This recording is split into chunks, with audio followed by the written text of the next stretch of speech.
they've brought out a range of health bars, and these actually do deserve the 5-star health rating that they've been given because there is no added sugar. The ingredients list is pretty short. And again, it's just whole food. So we've got 45% dates, we've got tapioca fiber, we've got fava bean protein, then we've got peanut flour, dark chocolate chips, and then sunflower lecithin, and then natural vanilla flavor. So yeah, the sugar's all from the dates. It's a very healthy option. High in fiber, high in protein, great snack. So it's a chip, crunchy peanut butter, Mavis natural health bar. So this one's got like a pinky box, and then it's sort of brownie stripped down the middle saying chopped chip crunchy peanut butter. So yeah, so that's a really good one. So I'm actually quite a fan of the Mavis brand, as I said, with the peanut butter. And they've also got another couple of muesli bar options in this range as well. So they've got the choc chip crunchy peanut butter one, and then they've got another one, I think, without choc chips. But all of those are good options. So really good, wholesome muesli bar options compared to a lot of the muesli bar options out there. The 𝐷𝐼𝐬𝐼𝐻s actually have a pretty good range, especially their most basic range. And one of the really good ones I like has got nuts in it, but you can't send nuts to school.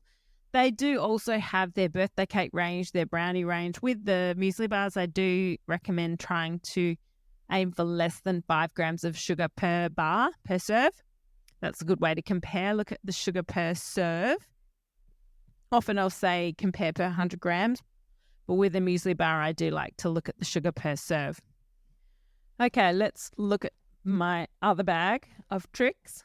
Okay, so here I've got my �R𝐚𝐼𝐻s Snack Right. It's all good, plus fiber, Oaty Bites, fruit and oat biscuits. So these are a relatively new product. I saw them at a conference a couple of months ago, dietitians conference.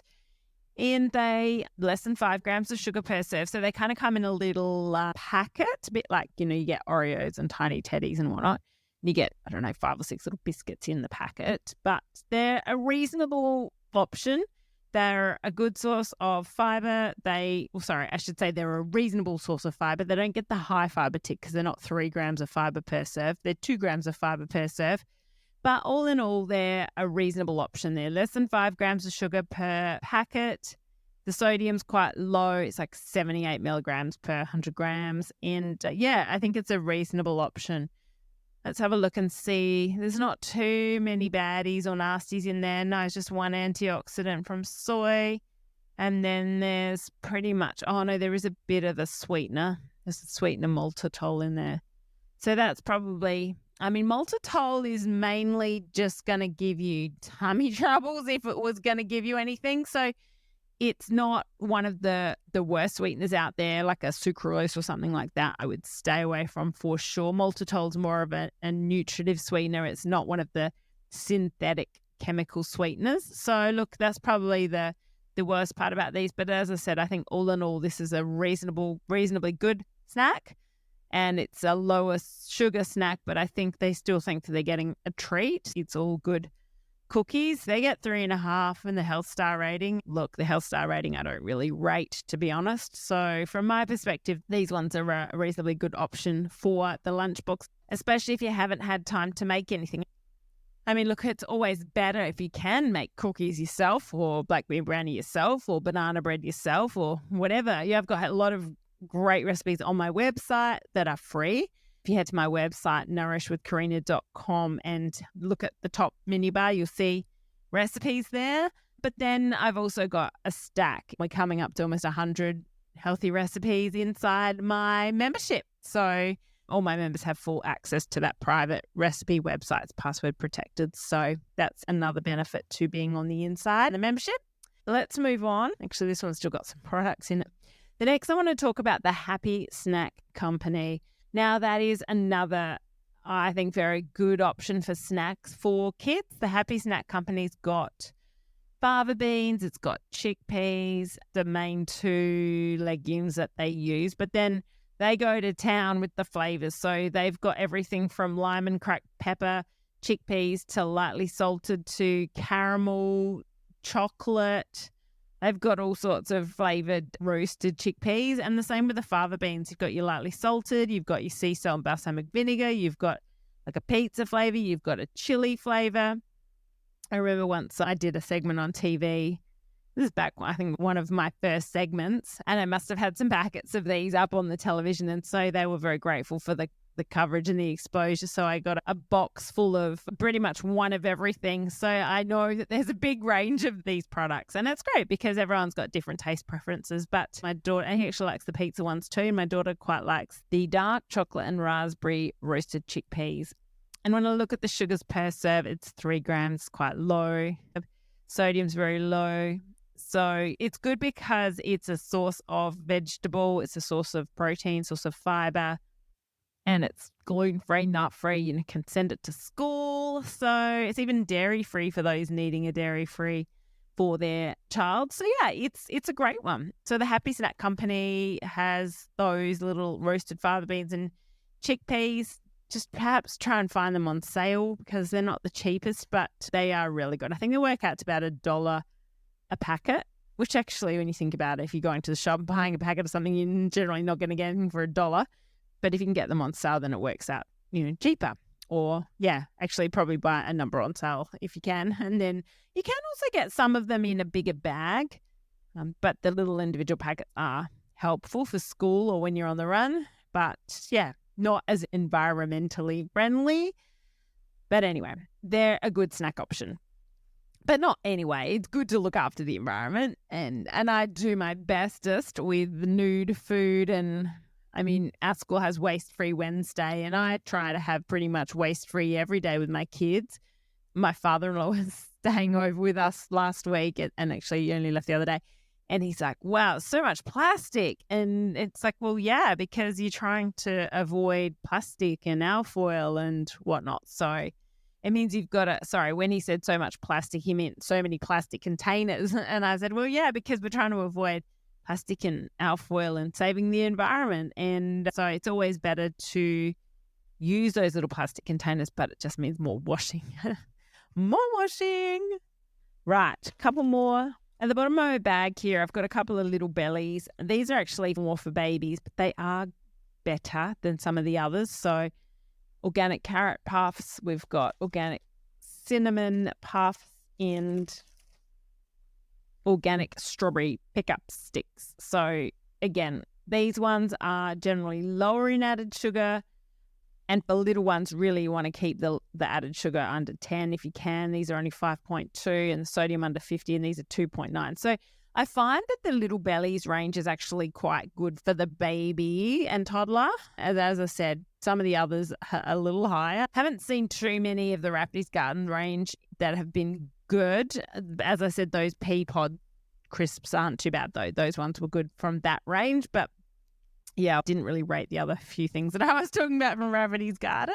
Sorry, Rafferty's Garden. Just need to reduce your added sugar. I'm going to finish up with some fruit bars. So fruit bars, I like the 𝐿𝐿𝐼𝐻 100% natural. They come in apple and mango fruit straps. They come in a strawberry and something fruit strap. There's a number of them, but when you flip the packet around, you literally see 90% apple, 10% mango. That's it. You don't see purees, you don't see paste, you don't see concentrates, you don't see stabilizers, emulsifiers, flavors, colors, anything. 2 ingredients, apple and mango. I've got this Nibblish pure fruit swirls. I would have got this from Woolies, and there's a little strawberry with green cool sunnies on the front of it, and he's in green gumboots. It's called Nibblish, 100% real fruit, and on the back, no artificial colors, preservative, no added sugar. And then we look, and it's literally apple, strawberry, kiwi fruit, and nothing else. So the only downside of this one, it's made in China versus the 𝐿𝐼𝐻s are proudly Australian made and owned. So probably prefer to choose that one. But in terms of additives and preservatives and sugar, both of those are 100% fruit. Okay, I got one more for you because this one I used this morning and I use regularly for my children. The only time I wouldn't use this is probably for a child under 3 because popcorn can be a choking risk. I was asked the other day after I posted my reel on kids snacks, which had the fava beans. I was asked by someone if the fava beans are a choking risk for a 3-year-old, and I said no, I don't believe they are really because they're quite crumbly and they're quite flat, whereas popcorn is more of a choking risk. So, I mean, chickpeas may be a bit more of a risk, but they're smaller, whereas popcorn can get stuck more easily. Chickpeas, I guess you could always crush a little if you wanted to, or just give them the soft chickpeas, or even when you're giving babies chickpeas, you kind of can squash them a bit so they're less of a choking risk. But popcorn, whilst I think it's a great snack, and I definitely, would use it regularly for my kids in the lunchbox, it is more of a choking risk for a child under 3. So popcorn is definitely a high fiber, iron-containing snack, and I would use that in lunchboxes. I would use that as a part of a bento box when going out. I quite like the 𝐿𝐼𝐻's popcorn because the sodium's not too high.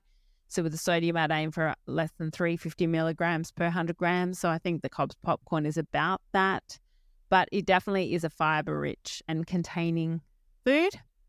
Actually, one other freebie I'll throw in for you is dried cereal. Dried cereal is a great snack. Dry cereal such as like your low-sugar Cheerios is a great snack, or Sultana brand is a great snack. So iron-rich, fiber-rich, great snack to pop in the bento box or pop in a little container for when you're on the go. But yeah, like a low sugar Cheerios, the vanilla ones would be a really good snack option because low in sugar, giving them some iron, giving them something to crunch on, high in whole grains usually. I mean, even you could do like Wheat Bix bites or even just dry Wheat Bix, you'd pick whichever, but they're another great snack option as well. Okay, I will wrap it up now, but I hope that's been really helpful for you so that next time you go to the supermarket, you've got a quick and easy snack that you can just grab and know that it's healthy. So if there's been at least one bit of good information that you've gleaned from today's podcast episode, I would love you to leave me a review, please. So if you are driving or when you pull over or if you're at home, you could just grab your phone, hit the 5-star rating and leave me a review so we can get this podcast out to more and more parents. I'd be really appreciative of that. Thank you very much. So have a great week and I will chat to you soon. Bye for now.